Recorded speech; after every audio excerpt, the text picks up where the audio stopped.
Hey Brick Bloggeteers, Will here, and today we're looking at set 31174 Retro Telephone from the Creator line. This retails for $29.99, and you can build a phone, or a phone, or a phone.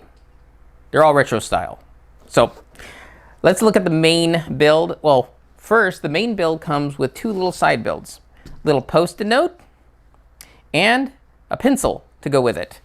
Now the Post-it note does have stickers for what goes on the 2x6 tiles. You do get two extra tiles with doodles and numbers, and if you want to change them up, you can remove the tile, add the new one on top, or even remove this middle one and add it on the second area, then just rebuild them back on, and then you have the new Post-it note. I do like the little turned up modified plate to have a curl in the Post-it note. As for the pencil, it's mostly Technic pieces with a unicorn horn on the end, connections throughout, and put a little pink eraser at the end. So that's cute. All right, the telephone itself has some pretty clever connections. The one that caught my attention the most is actually the cord. These are all pin connectors. They're a series of 90 degrees and straight pin connectors with half axles, half pins connecting them all together. So the axles go in the 90 degree ones and the pins go into the straight ones, and they're all frictionless, which means that when you pick it up, it has a surprising amount of movement and flexibility.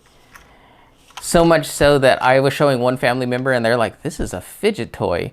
And so you have additional freedom.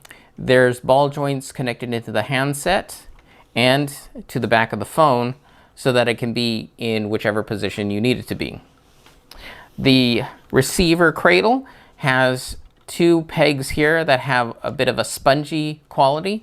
That is something that you feel more when you're hanging up the phone, and it feels right when it goes right into the cradle.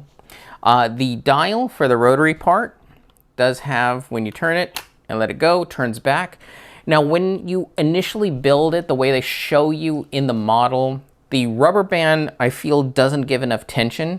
It would turn just fine, and when you let it go, it would only go about halfway back because the tension isn't there. So what I ended up doing, let's take off this. So right here is the where the rubber band goes onto this, which is actually an upside down hook. So when the dial turns, you can see it move, add tension to the rubber band, snap back into place.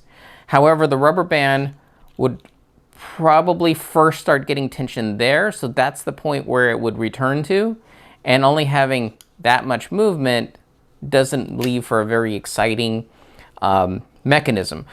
So the way I fixed that is I took up some of the slack in the rubber band, where I essentially took it, twisted a figure eight, folded it in on itself, so I basically doubled up the rubber band. That might be a little bit more tension than you need. You can just do small little loops to eat up some of the tension, but you will probably have to fix the rubber band if you're building this particular model.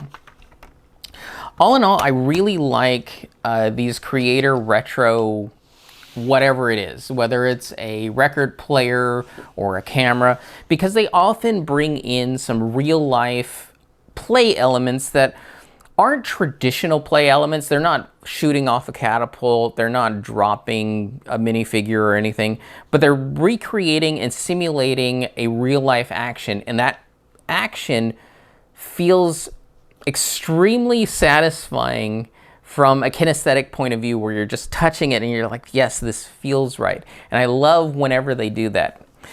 This is not a terribly priced set. You get some really nice blues in it, but go ahead and check out set 31174 Retro Telephone.